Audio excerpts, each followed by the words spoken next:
Bonsoir à tous. Émission totalement consacrée ce soir à l'hommage de la République aux victimes françaises du terrorisme. Je dis bien victimes françaises du terrorisme, victimes françaises de la barbarie du Hamas. 42 franco-israéliens, pour la plupart des jeunes gens, dont on a découvert pour la première fois les visages portés, vous le voyez, par la garde républicaine dans la cour des Invalides, au son du Kaddish, la prière aux morts, dans une version écrite par Maurice Ravel pour violon. Et je voulais qu'on commence cette émission par entendre et voir ces visages.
Voilà, la France est le premier pays à rendre hommage à ces victimes. Bonsoir, Elie Korchef, vous êtes le président du consistoire israélite de France. Merci d'être avec vous. L'idée du Kaddish, c'est vous. On avait une petite discussion, des discussions évidemment avec les services de la présidence de la République.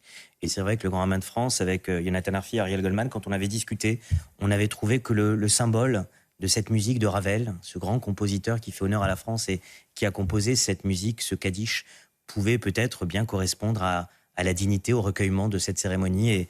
Et vous avez mis cette image. Je pense que ça a été un des moments bouleversants de cette cérémonie de ce midi. Ouais, je pense aussi que ça vous a bouleversé, Muriel Wagner. Bonsoir, je rappelle que vous êtes avocate et présidente de l'Organisation juive européenne et que vous défendez, vous êtes en contact avec beaucoup de familles de victimes, soit otages, mais aussi victimes, ceux qui comptent parmi leurs membres des morts. Oui, c'était un hommage qui était bouleversant.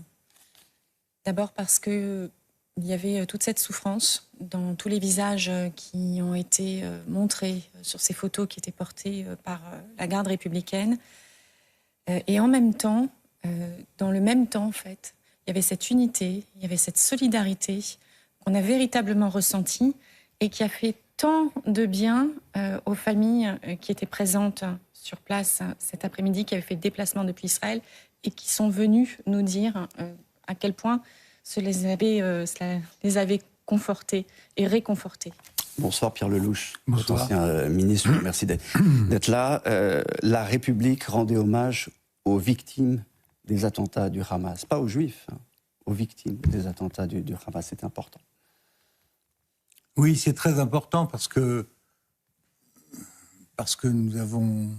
D'abord, on avait oublié qu'ils étaient français parce qu'on en parlait très peu, en réalité, depuis 4 mois, malheureusement, alors qu'ils sont français.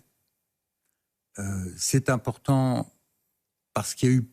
J'ai senti pas mal d'hésitation au début, au moment de la grande marche du 12 novembre sur l'antisémitisme, où le président n'est pas venu. Là, il est important qu'il ait vraiment marqué le coup, parce qu'en même temps, nous avons affaire à une explosion de l'antisémitisme dans notre pays. Et même une globalisation de l'antisémitisme dans le monde, puisque après la riposte israélienne, on a maintenant complètement changé le problème. L'agresseur est presque un héros, comme le pensent certains ici en France, et l'agressé est traîné devant les juridictions internationales pour génocide. Donc on est dans quelque chose qui marche sur la tête, une inversion extraordinairement dangereuse. Et à chaque fois que les Juifs ou le peuple juif sont montrés comme le coupable, on peut être sûr que la situation mondiale est au bord du gouffre et est extrêmement grave. Donc c'est important que le président recadre les choses, clairement. Et il l'a fait avec beaucoup d'émotion. Et je crois qu'on retiendra de cette journée que la nation est à nouveau soudée et consciente. Peut-être, mais moi j'en suis pas certain, mais on en débattra tout à l'heure. Ce que je ramène en tout cas de cette de cette cérémonie, ce sont ces visages que vous voyez, et puis vous allez les voir en gros plan. Hadar, 20 ans, Benjamin, 23 ans, Nathan, 20 ans, Maya, 22 ans, puis vous allez les voir celui de Bar, 23 ans. Et Cathy, bonsoir, vous êtes Cathy Zohar, vous êtes la maman de Bar. Vous êtes arrivée, on la voit ici, vous êtes arrivée d'Israël. Elle était, j'aimerais qu'on commence par raconter l'histoire de votre fille. Bar, elle a 23 ans. Bar, elle est très intelligente. Elle devait commencer à apprendre à l'université de bioinformatique. Elle était une bonne copine à tous ses copains. Et il n'y avait pas un copain qui l'a appelée pour demander de l'aide et il n'a pas reçu d'elle. Elle était une très bonne sœur, elle aimait ses nièces et pour nous, elle était notre petite soleil et elle nous manque vraiment. Elle était vraiment courageuse et elle était blessée et elle a sauvé 3 de ses copains du festival. Elle était au Festival Nova. Elle était au Festival Nova et quand les sirénisants ont commencé, elle nous a appelés pour venir la prendre. Chez nous aussi, il y avait des sirènes du Missel. Parce que il faut préciser que vous étiez dans un kibbutz qui est tout à côté. Non, non. Moi, je travaille à Kibbutz Be'eri, mais on habite à Kfar Warburg, mais c'est aussi au sud. Alors, quand il y a des missiles, alors chez nous aussi... Il y a des alertes pour les missiles. Il y a des alertes pour les missiles. Alors, son père, il lui a dit qu'elle monte sur la voiture et qu'elle vient à la maison. On ne savait pas encore tous qu'il y a les terroristes et tout. Et ils sont arrivés à côté de Kibbutz Be'eri et il y avait là-bas des gendarmes qui ne l'ont pas laissé passer parce qu'il y avait des terroristes au kibbutz. Et ils sont retournés vers la place du festival. Et quand ils sont retournés, les terroristes ont commencé à tirer sur eux. Et d'un autre côté, une voiture est rentrée sur eux. Et ils sont descendus dans le sable et ses copains ils disent que ils ont attendu que la prochaine balle leur tue et c'est tout. Et tout d'un coup, Bar, elle a vu que la voiture qui s'est rentrée sur eux, le chauffeur il s'est sauvé. Et elle est sortie de la voiture blessée. Et elle a vu que les clés ils sont dans la voiture. Elle a pris ses copains, elle les a mis dans l'autre voiture et elle a commencé à conduire. Et tout d'un coup, ses copains, ils ont vu qu'elle commence à trembler et ils ont arrêté la voiture, ils se sont sauvés de la voiture. Et elle est restée là-bas. Ils ont essayé d'envoyer quelqu'un pour l'aider. Personne n'est venu l'aider. Il n'y avait rien que 2 hommes du festival qui ont essayé de l'aider. Mais son blessure, il était trop grave et ils n'ont pas arrivé de la sauver. Des histoires moi, qui me laissent sans voix. Évidemment, il faut toujours tout ramener au 7 octobre. Je crois que c'est le plus important. Je voulais qu'on écoute Emmanuel Macron qui a parlé du plus grand massacre antisémite de ce siècle. C'était donc dans la cour des Invalides tout à l'heure. Il était 6 heures au Festival Nova, à quelques kilomètres de la bande de Gaza, où sous les banderoles et le ciel qui pâlissait, s'achevaient 24 heures de fête et de retrouvailles. Les jeunes qui dansaient là ne savaient pas qu'ils étaient dans la mâchoire de la mort, déjà. Des voitures, des motos hérissées d'armes allaient fondre sur eux. Il était 6 heures. Et le Hamas lança, par surprise, l'attaque massive et odieuse, le plus grand massacre antisémite de notre siècle. Et dans les notes de musique d'un lieu de fête ont éclaté les tambours de l'enfer. Et les téléphones de nos enfants qui jusque-là filmaient les joies de leur vie sont devenus les boîtes noires de l'horreur. Elles nous hanteront, ces images. Élie Korchia, parce que vous êtes l'un des artisans de cette cérémonie, est-ce qu'elle était à la hauteur, est-ce qu'elle était digne, est-ce qu'elle ressemble à ce que vous souhaitiez? Oui, il y avait du recueillement, il y avait beaucoup de dignité. elle a été à la hauteur de ce qu'on attendait, très sincèrement. On avait appelé à cette cérémonie, vous savez qu'on avait trouvé un petit peu le temps long au cours de ces dernières semaines, on aurait aimé qu'elle soit un petit peu plus tôt, et nous avions effectivement appelé la tenue de cette cérémonie parce que on a pu comprendre qu'il y avait un travail diplomatique pour ramener les derniers otages français, notamment 3 otages auxquels on pense parmi les 136 otages encore entre les mains du Hamas, disparus ou otages, puisque vous savez qu'Israël semble avoir annoncé au cours de ces dernières heures, en tout cas au niveau de l'armée, qu'il y aurait peut-être 31 victimes. Parmi ces disparus, peut-être qu'il y aurait 31 personnes qui seraient peut-être mortes aujourd'hui. Il y a 136 otages environ, il y a une trentaine. Une trentaine peut-être personnes qui seraient aujourd'hui, qui pourraient être aujourd'hui décédées. C'est dire le climat terrible qui est vécu en Israël. Et donc, on comprenait le travail diplomatique qui était mené pour les otages, encore 3 otages français détenus. Mais d'un autre côté, à un moment donné, il fallait que cette cérémonie soit organisée, qu'elle ait lieu. Et honnêtement, je crois qu'elle a eu lieu avec la dignité, le recueillement et l'unité, pour reprendre les mots tout à l'heure qui ont été utilisés, que nous attendions. Et je voulais rajouter aussi un mot.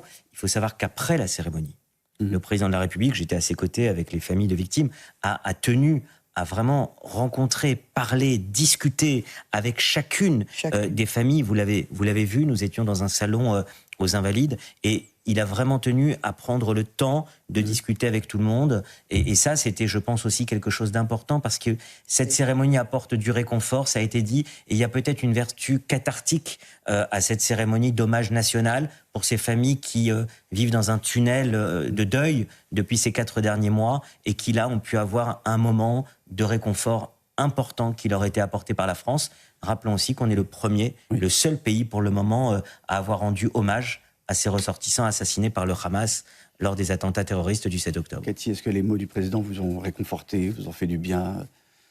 Ça nous a fait très de bien, et ça s'est conforté quand il a dit vous êtes le premier pays qui nous fait une honneur pour nos enfants et qui ont été victimes. Et oui, même avec le président qui est resté à parler avec chacun de nous, et il a donné un câlin, et il nous a parlé, et il a entendu toutes nos histoires. C'était...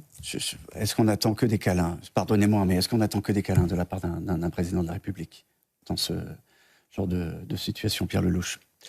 Non, il est très important que l'aspect humain de tout ça soit rappelé. D'abord qu'il le sente lui, c'est très important. Parce que les hommes d'État aussi doivent s'imprégner de cette réalité aussi. Et il est important aussi que les Français, en regardant ces visages, voient à quel point c'est un immense gâchis de beauté, de jeunesse, d'intelligence. Vraiment, ça ne peut pas ne pas toucher les gens. D'autant qu'en France, nous avons, subi déjà ça. C'est le 3e attentat antisémite gravissime qui s'est passé, touchant des Français. Les 2 premiers étaient en France, à Paris et à Nice. Celui-là est en Israël avec des citoyens français aussi. Donc c'est très important que l'aspect humain soit présent. Après, moi je suis de ceux qui pensent que cette manifestation a dû se tenir bien plus tôt.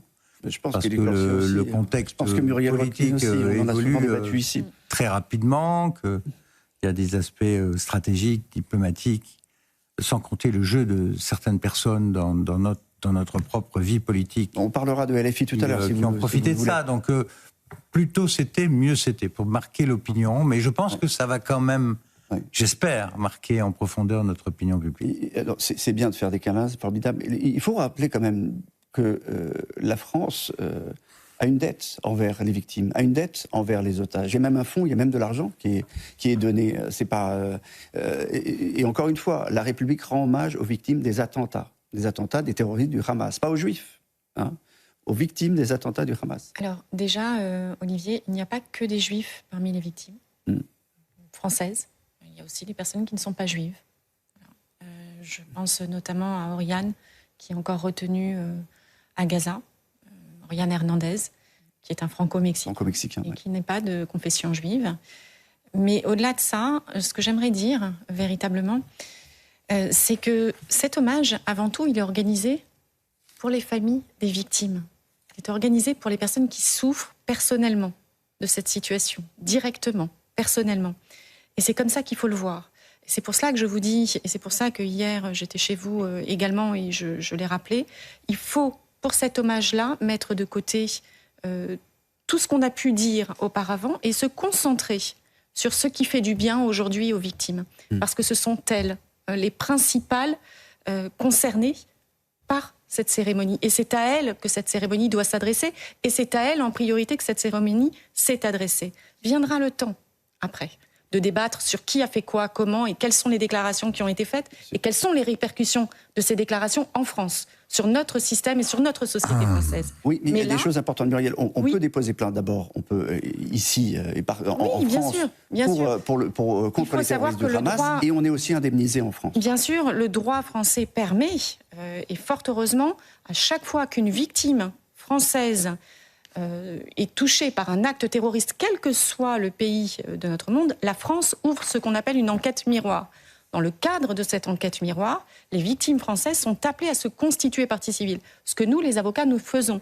Donc nous avons constitué toutes les familles qui ont souhaité l'être devant le pôle national antiterroriste qui est saisi de cette procédure. Et dans le cadre de cette saisine, il y a le fonds de garantie des victimes, qui est un fonds de solidarité nationale qui permet justement de verser des provisions, des sommes d'argent pour aider ces familles à surmonter ce qui leur arrive, le drame qui les touche. Et toutes les familles ne sont peut-être pas au courant. Je ne sais pas si vous étiez au courant, par exemple, de ce fonds. On est en courant et on a parlé avec un avocat qui travaille avec elle, avec Sandra. On est en courant. C'est pour ça que j'insiste sur la... C'est très important, vous avez raison Olivier, c'est une information qu'il faut diffuser.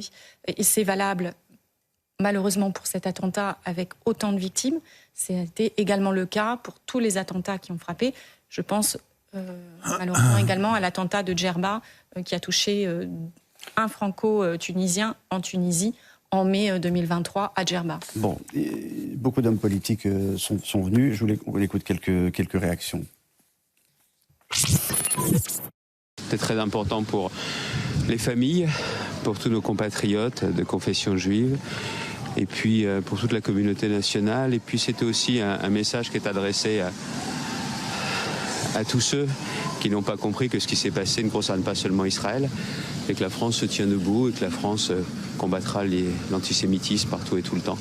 C'est très important cet hommage, vraiment très important. Je crois que c'est bien que la France se souvienne d'eux, exprime leur solidarité à leur égard, soit présente pour eux, parce que nous ne pouvons pas les oublier. Ce sont des compatriotes qui ont été massacrés, assassinés, enlevés par une organisation terroriste. Je trouvais ça très émouvant et très significatif, parce que ce qui s'est passé là, tout le monde voit bien, ça n'est pas un acte de guerre.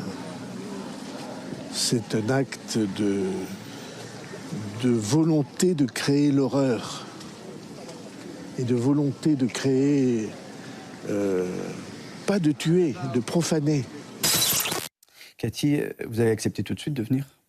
Pardon ? Quand la France a proposé de venir, vous avez accepté immédiatement ? Vous avez réfléchi ? Non, on n'a pas réfléchi beaucoup. On a réfléchi peut-être 1 ou 2 jours et on a directement dit oui. En attendant, c'est le seul pays qui nous a donné un hommage pour les enfants. Alors, c'est important pour nous d'arriver.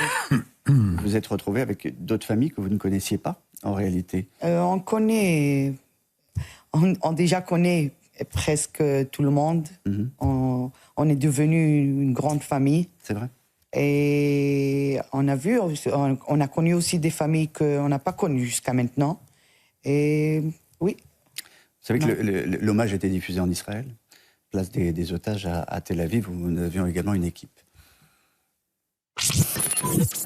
Un discours parfait, avec l'émotion qu'il fallait, avec les mots choisis, avec des mots dont il n'a pas eu peur de prononcer comme terrorisme, puisque certains en France hésitent encore à utiliser ce mot. Je suis très, très émue que la France a fait cet hommage.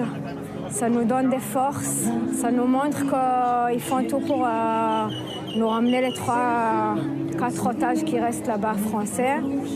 Et ça nous donne l'espoir que tout le monde va revenir. Élie Korcher, moi je sais que cet hommage a été annoncé par l'Élysée comme écuménique. Je ne l'ai pas trouvé très écuménique. Très honnêtement, je n'ai pas trouvé qu'il y avait beaucoup de représentants des musulmans de France. Vous allez me dire si je me trompe. J'ai vu l'imam Chaloumi qui était là. Enfin, ça fait longtemps qu'il est menacé, il est sous protection pour ses prises de position. Et puis, d'une façon générale, j'ai vu des gens qui sont venus à l'extérieur. J'ai vu beaucoup de juifs qui sont venus. Et encore une fois, j'ai trouvé que il y avait un côté entre juifs. Encore une fois. Et je ne trouve pas que c'était un hommage... Alors, vous allez me dire le contraire, mais... Je mettrai un bémol à ce que vous dites. Hein. J'entends ce que vous dites. En le vivant de l'intérieur, je pense qu'on n'avait pas tout à fait la même perception. D'abord, il y avait des gens qui étaient effectivement à l'extérieur de la Cour d'honneur des Invalides, avec un écran géant qui avait été installé. Enfin, l'essentiel de cette cérémonie, un hommage national, c'est ce qui se passe dans la Cour d'honneur des Invalides. Et là, nous étions quand même près de 1000 personnes. Il y avait vraiment une représentation de tout le pays quand même qui était là, notamment évidemment des élus politiques, mais il y avait aussi des représentants. Vous parliez des cultes, moi j'étais à mes côtés, effectivement, il y avait les représentants catholiques qui étaient là, protestants qui étaient là. Effectivement, il y avait certains absents au niveau de la communauté musulmane. Enfin, avec ce qu'on a vécu ces derniers mois, on n'en était pas particulièrement étonné. Je vous rappelle quand même qu'il n'y avait pas de représentants non plus à la marche contre l'antisémitisme. Ça fait 4 mois, là. Ça fait 4 mois. Mais il y avait 2 représentants du Forif, je tiens à le dire ici, 2 représentants du Forif qui étaient là. Forif, vous savez, c'est le Forum pour l'Islam de France qui est censé, en tout cas, qui devrait petit à petit remplacer le CFCM, dont on a compris qu'il s'était mis assez hors jeu au cours de ces derniers temps. Il y avait des représentants de la Grande Mosquée. Il y avait des représentants de la Grande Mosquée. Il n'y avait pas de représentants de la Grande Mosquée de Paris. Voilà, ça il faut le reconnaître. Mais on ne peut pas dire non plus qu'il n'y avait pas de représentants des musulmans de France, puisqu'il y avait quand même... Pardonnez-moi, mais je trouve ça insuffisant. Pierre Lelouch, pardon, mais je ne le comprends pas, en fait. Il y a un problème. En France, il y a un problème. Quand vous voyez Meir Habib embrasser Bardella, on voit bien que l'antisémitisme est passé de l'extrême droite traditionnelle, ce qu'il y avait dans les années 30, à la réalité de notre pays aujourd'hui. Après 40 années d'immigration de masse provenant de pays musulmans, vous avez une forte communauté musulmane qui s'identifie beaucoup avec le monde arabe et avec les Palestiniens. C'est quand même pas un scoop, ce que je dis là. Donc cet hommage, c'est une affaire de juifs. Vu de cette fenêtre-là, eux, je pense que beaucoup de musulmans aimeraient qu'il y ait un hommage pour les Palestiniens. Et la vérité, c'est que notre pays est clivé. Et que les Juifs se trouvent, comme d'habitude, entre les deux. Voilà. Et servent de cible. Quand vous voyez, moi, quand j'ai fait ma proposition de loi sur créant une circonstance aggravante en cas de crime ou délit à caractère raciste et antisémite, c'était il y a 21 ans. En 2003, après l'intifada, la deuxième intifada, parce qu'on avait vu une explosion déjà de l'antisémitisme et il n'y avait pas de sanctions, puisque c'était le droit commun. Donc j'ai voulu faire ça, et puis après on est rentré dans des horreurs. Ilan Halimi, la dame qui a été défenestrée. L'école aux Zaratora. Malheureusement, l'hypercachère. On est dans cette réalité-là, il n'y a pas besoin de se cacher. La question, c'est de savoir... Alors, vous avez à juste titre que cette cérémonie s'adresse aux familles. Et vraiment, vous avez raison. Parce que moi, cette dame est près de moi et je souffre pour elle. Mais elle aussi, le président de la République étant là, c'est un message extrêmement fort à la nation. Et à toutes les composantes de la nation. En expliquant que des Français ont été assassinés comme juifs. Pas seulement comme Français, ils étaient en Israël, donc comme juifs, massacrés comme juifs, comme on a massacré à Ozaratora, ou quand on vise une synagogue, on cherche à tuer les gens comme juifs. Et ça, c'est insupportable. Quelle que soit par ailleurs l'évolution de la composition du peuple français qui est en train de changer. Et donc le message est très fort, et je crois qu'il aurait fallu... C'est pour ça que je regrette qu'il ne soit pas venu la première manifestation dès le 12 novembre. C'est pour ça qu'il faut enfoncer le clou autant que possible, et ne jamais cesser de l'enfoncer, ce clou, sinon le pays va se cliver encore plus. Le commentaire d'Élie Korcham, mais je me disais, mais pourquoi par exemple cette cérémonie n'était pas retransmise dans toutes les écoles? Pourquoi on n'en avait pas profité pour faire de la pédagogie sur l'antisémitisme? En fait, il y avait beaucoup de questions. Il y avait une école, en fait. J'ai vu des lycéens qui étaient là. Il y avait une classe, deux classes. Et je me suis dit, mais pourquoi toutes les écoles de France ne regardent pas ça? Je ne sais pas, peut-être ça s'est fait, mais je ne pense pas. Très mais pourquoi ça ne se fait pas Olivier, vous posez la question de savoir pourquoi cet hommage n'est pas retransmis dans les écoles. Mais par Vous savez ce exemple, que ça pourrait donner? c'était sur toutes les chaînes, hein, sur toutes les grandes chaînes de Oui, sur toutes les grandes chaînes. Mais un cours d'éducation vous savez très civique. bien qu'on a les plus grandes difficultés à enseigner la Shoah dans les établissements français. C'est pas Oui, une mais c'est le plaisanterie que moment de de le changer dire. ça. Mais Oui, c'est le moment de le changer, mais Ça c'est le peut être moment aussi de se donner Avant les moyens qu'il de le soit trop changer. tard. Et je ne suis pas certaine qu'on soit prêt pour ce changement-là tout de suite. Mais votre suggestion est excellente, bien sûr. Il y avait aussi un point que je voulais soulever pour rebondir sur ce que dit Pierre Lelouch. C'est important pour les familles, c'est important pour la nation, vous avez raison, mais c'est aussi important pour que toutes celles et ceux qui ont vu, les millions de téléspectateurs qui ont vu cette cérémonie comprennent aussi que ce n'est pas que l'affaire des Juifs. Bien Ce sûr. n'est pas que l'affaire des Israéliens qui sont morts sous le joug Oui, du mais ils ne s'en terrorisme. sont pas emparés. C'est- Les Français ne s'en sont pas Olivier, emparés. Même, il y a quelque même ces chose qui est photos, même important. ces images, Oui. on n'a pas l'impression que ce sont des Français. C'est pour Mais- ça que c'est très important que vous montrez. Mais c'est important qu'on en parle aussi ce soir, parce que ce qui est fondamental, c'est de comprendre que ceux et celles qui sont morts sous le joug des terroristes et sous les balles des terroristes au Festival Nova, ça ne peut pas être sans nous rappeler à nous, Français, ce qui s'est passé au Bataclan. Et à l'échelle d'un petit pays comme Israël, c'est comme s'il y avait eu 20, 25, 30 Bataclans. Aujourd'hui, elles étaient C'est où, aussi les important victimes de le du dire. Bataclan, les familles des victimes du Bataclan, elles étaient là?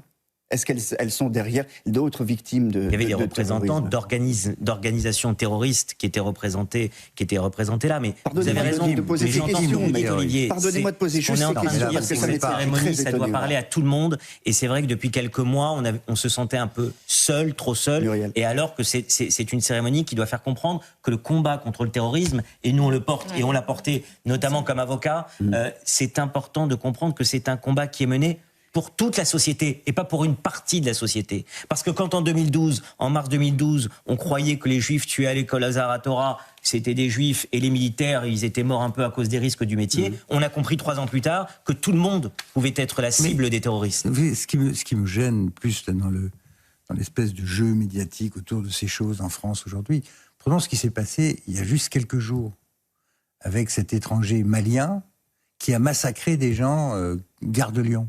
Avec un couteau.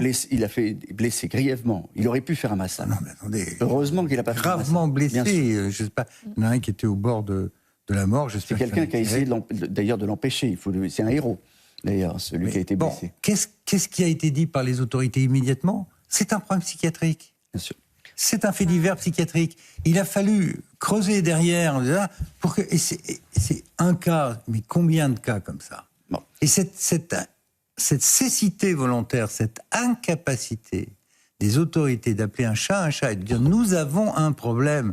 Et justement, ça n'est pas qu'un problème juif. C'est un problème qui touche tous les Français. Vous êtes devant la gare de Lyon ou devant la gare de Marseille, où ces 2 jeunes femmes ont été... des jeunes filles ont été... Il y a quand même des représentants politiques qui ont tout fait pour diviser, pour dire c'est pas un problème français, c'est un problème des Juifs. Et vous les connaissez, et vous savez, certains étaient là, ils s'appellent Mathilde Panot, Manuel Bompard, Aymeric Caron, d'ailleurs, qui a été copieusement sifflé. On va regarder la séquence.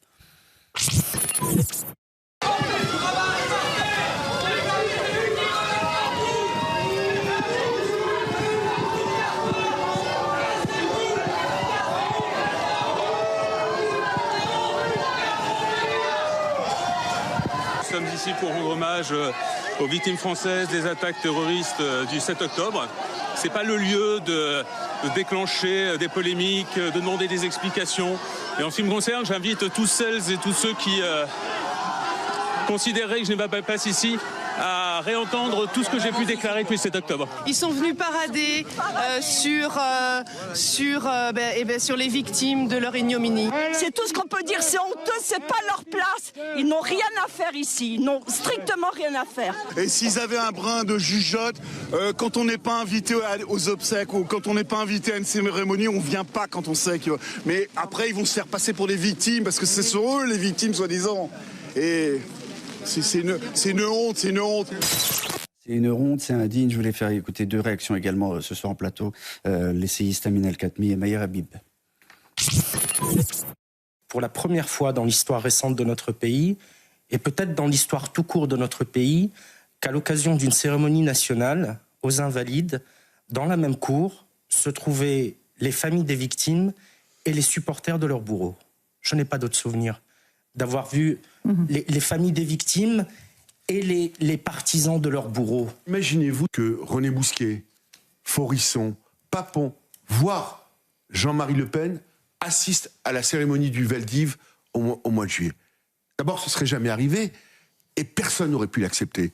Donc ces gens-là n'avaient pas leur place ici. Leur gourou, Mélenchon, a déclaré, je vous le rappelle, que le 7 octobre n'était pas un pogrom. Pourquoi ? Parce qu'ils ont voulu tuer des Israéliens et non des Juifs. Alors que pour ceux qui ont vu le film de 43 minutes, il y avait un seul mot, Edbah Lioud, égorge le Juif. Égorge le Juif, voilà. Et puisqu'il parlait de Mélenchon, voilà le tweet de M. Mélenchon sur les réseaux. Les indignes et les rageux, c'est les autres. Invités par la présidence de la République, nos députés nous ont représentés aux Invalides avec une grande dignité. Les grossièretés et les provocations ne leur font jamais oublier qu'ils incarnent la France dans les cérémonies nationales et le respect dû aux morts. Pierre Lelouch. Oui, d'abord, il n'y avait pas moyen... de les éviter. De l'éviter. Ils sont députés de la République, ils ont été élus par des citoyens français. Donc voilà... Après, est-ce qu'il fallait manifester Parfois, même si vous êtes invité, vous venez pas. Et je pense qu'il faut juste rappeler ce qu'ils ont dit, les députés LFI, le 7 octobre. Le 7 octobre, il y a un communiqué que j'ai sous les yeux du groupe parlementaire LFI-NUPES. Je cite. « L'offensive armée de forces palestiniennes menée par le Hamas intervient dans un contexte d'intensification de la politique d'occupation israélienne. À Gaza, en Cisjordanie et à Jérusalem. Nous déplorons les morts israéliens et palestiniens. Donc c'est une offensive armée de forces palestiniennes. C'est donc un acte de guerre, c'est pas du terrorisme, circuler, il n'y a rien à voir. Quand ensuite, évidemment, quand on prétend que ce sont des résistants, c'est compliqué après d'aller se recueillir. Mais c'est pas grave, ils y vont quand même. Donc il y a quand même un problème. On vient cracher sur la dépouille des victimes. Je vais filer la métaphore pour poursuivre ce que dit Pierre Lelouch. On a beaucoup fait de parallèles avec la Seconde Guerre mondiale. Évidemment, le président de la République dit aujourd'hui d'ailleurs que c'est le plus grand massacre antisémite de ce siècle, de ce 21e siècle. Mais quelle a été la position de LFI depuis le 7 octobre ? Je reprends vos termes, et on l'a vu ensuite avec les déclarations qui se sont succédées, sans aucune remise en question d'aucun député. C'est au mieux du relativisme, au pire du révisionnisme et du négationnisme. Et c'est ce qui a d'ailleurs forcé en Israël beaucoup de dirigeants, de responsables, de journalistes à devoir montrer des images, même parfois effroyables, qui étaient difficiles même à supporter, des corps suppliciés, démembrés, découpés, torturés. Pourquoi ? Pour qu'on dise, attention, ceux qui voudraient nier, être dans le négationnisme ou le révisionnisme ne pourront pas dire que ça n'a pas existé dans les jours même qui ont suivi les atrocités terroristes du Hamas. C'est ça aussi ce qu'on est en train de vivre. C'est un combat pour la vérité face à ceux qui essayent aujourd'hui, comme ils l'ont fait depuis le 7 octobre, de nier ou évidemment de contester la vérité historique. Puisque vous faites, je prends une minute parce que c'est très important, cette affaire de négationnisme express, c'est d'autant plus spectaculaire que le Hamas, par opposition aux nazis, a fait de la publicité autour de ces massacres. Il les a filmés, il les a montrés. Les nazis les cachaient. Or, comme dans notre il pays, se trouve quand même des gens devant ces images pour dire bah non, c'est juste comme dans notre pays, quand les terroristes, et notamment dans la cour d'école de l'école Ozar-Torah, mettaient une caméra GoPro pour filmer les enfants qu'ils abattaient à bout touchant. C'est ça qu'il faut comprendre. Quand on dit que ce qui se passait en Israël, ce qui s'est passé en Israël doit nous faire penser à ce qui s'est passé sur notre sol, c'est la même volonté de montrer les atrocités et de mettre en avant l'esprit de mort. Et de terroriser, parce que c'est quand même ça le but, c'est de terroriser. Cathy, j'aimerais vous entendre parce qu'il y a eu beaucoup de choses, beaucoup de mots.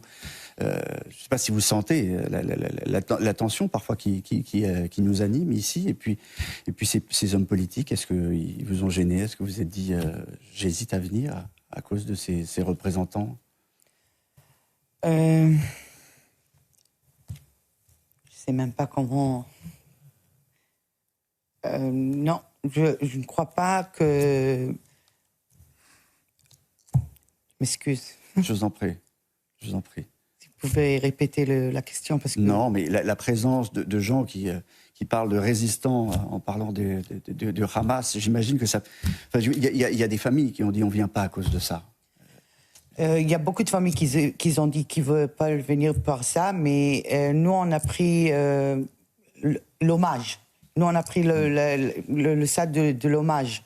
Et on ne voulait pas regarder ceux-là qui parlent de Hamas ou... C'est ce que disait Muriel, le plus important. Le plus important, c'est les familles. Maintenant, pour revenir sur ce que vous avez dit tout à l'heure et que vous interrogiez à juste titre, Olivier, sur l'absence finalement de certaines personnes dans cet hommage. Et on évoquait les propos des députés LFI.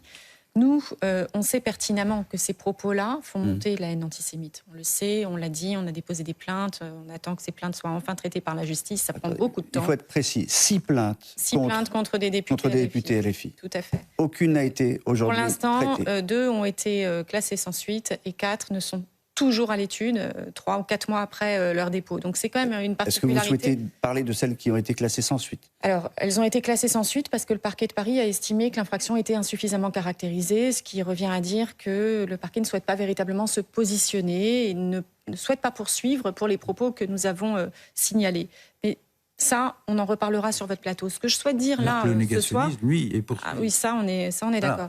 Peut-être que vous avez parlé à Éric Dupond-Moretti ce matin. Oui, j'ai parlé à ce sujet avec le garde des Sceaux. Mais ce que je souhaite dire aujourd'hui, c'est que si il n'y a pas autant de monde, si la société n'est pas si mélangée que ça pour cet hommage aujourd'hui et que vous avez le sentiment, sans doute à très juste titre, qu'il n'y avait finalement qu'une partie de la communauté juive, que c'était encore une cérémonie entre soi de la communauté juive, les LFistes ont leur responsabilité là-dedans aussi. En faisant monter l'antisémitisme aussi haut, avec cette explosion des actes antisémites, ces actes antisémites ne sortent pas de n'importe où, Olivier. Oui. Ils viennent de la population et de la société française également. Donc il n'est pas si...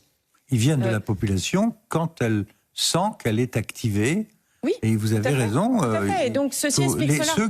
Ceux qui encouragent cela en se cachant derrière une cause, de la même façon que pendant des années, on a expliqué qu'il y avait une différence entre être antisioniste et antisémite. Mais quand vous voyez des gens défiler avec des pancartes à Paris, à Londres, à New York, de la rivière à la mer, tout le monde doit mourir, on est dans quoi là? Si c'est pas dans la destruction de la totalité du peuple juif. Anti-juif. On est dans... Voilà, donc... Pardonnez-moi, Pierre Leuch, parce qu'il nous reste 2 minutes en réalité. 2 minutes. Il y a 3 otages franco-israéliens. Ils sont encore, vous le savez, depuis 124 jours aux mains du Hamas. Comme chaque soir, nous réclamons leur libération. Ofer, Orion, Ouad. Vous représentez d'ailleurs l'une des familles. Et nous avons rencontré cet après-midi la maman de Orion. Voilà, et je voulais qu'on écoute, parce qu'il y a ceux qui ont été otages, il y a ceux qui sont sortis également, et je voulais qu'on écoute juste le témoignage de Morane. Elle a 40 ans, elle était au Festival Nova, elle a été enlevée, elle a été relâchée également, elle a vécu un enfer, et je voulais que vous écoutiez ça pour terminer l'émission.